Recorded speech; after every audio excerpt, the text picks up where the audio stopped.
Hello everyone, I am Akshay. Today I am going to explain task M2_T3D of SIT315, which is programming paradigms. So let's begin.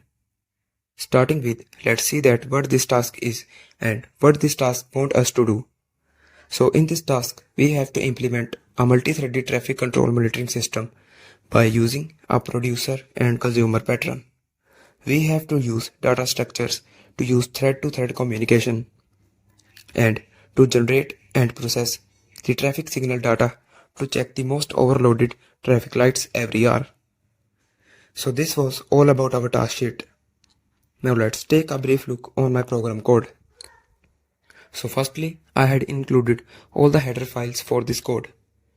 Here, it is a basic library used for performing input and output operations. Then the studio.h provides formatted input and output operations. This is used to define functions related to system called such as sleep. Then this is used for memory allocation and random number generation. Then I had included this thread for multithreading. Then this mutex defines the mutex class and related functions for providing synchronization between the threads. Then this condition variable provides classes and functions which is used for synchronization based on the conditions. Now, this string.h is used for copying and comparing the strings. Q is used to provide first in, first out data structure. This fstream provides functionality to read and write the files. Then this is used to parse string into int values. Then it is used to get the width of the field. Lastly, this algorithm provides functionality such as sorting and searching. Now I had used this namespace to use library functions and object. Now here I had declared the mutex object for synchronizing the resources between multiple threads. Now I had declared this producer and consumer threads. Now here too I had declared these variables. Next, I had declared the condition variables for synchronization between producer and consumer threads.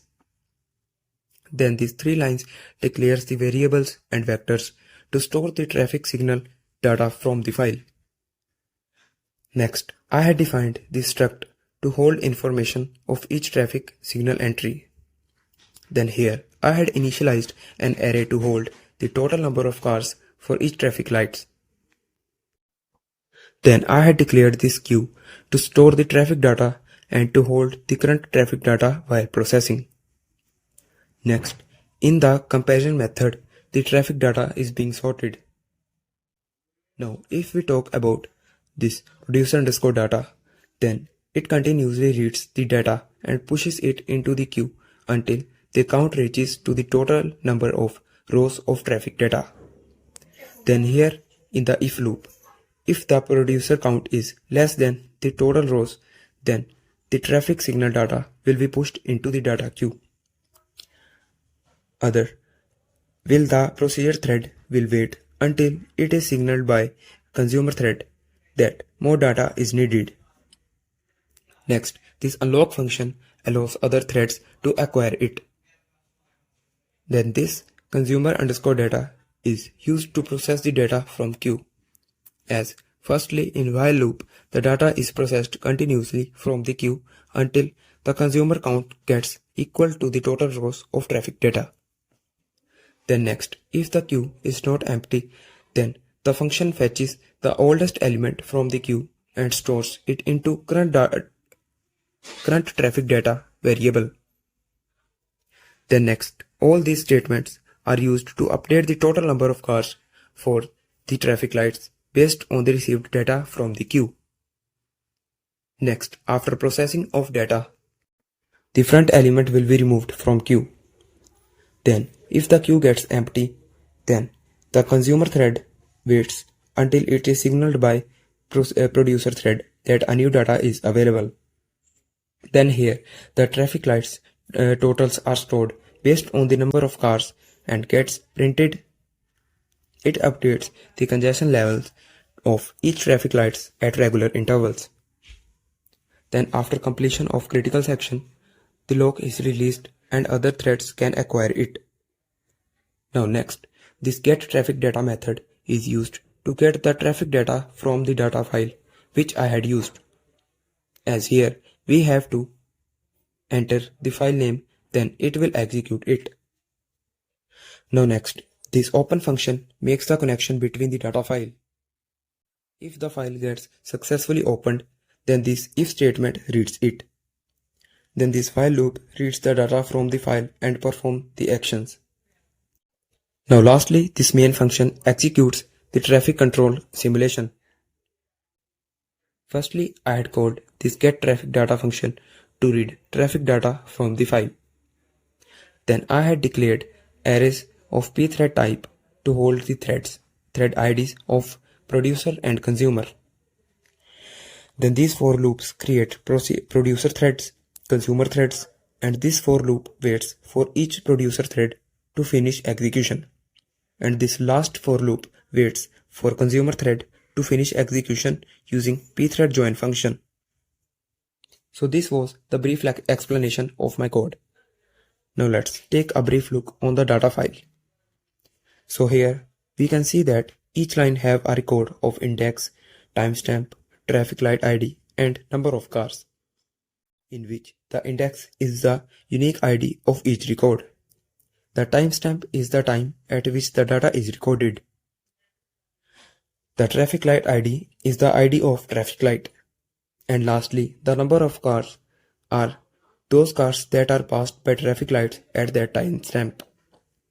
Now let's execute our program. I am using this online GDP software to execute my code. As here we can see that I had included this data file too. Now after running this, we can see that first of all we have to include the data file. So let's include the data file.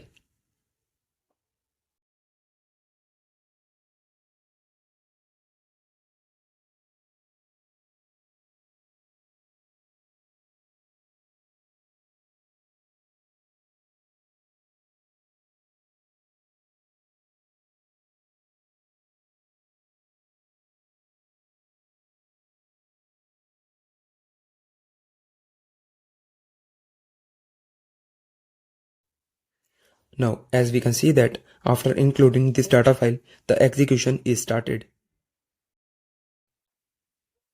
We can see that the traffic lights are being sorted with respect to the total number of cars.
And here we can see that the cases are executed.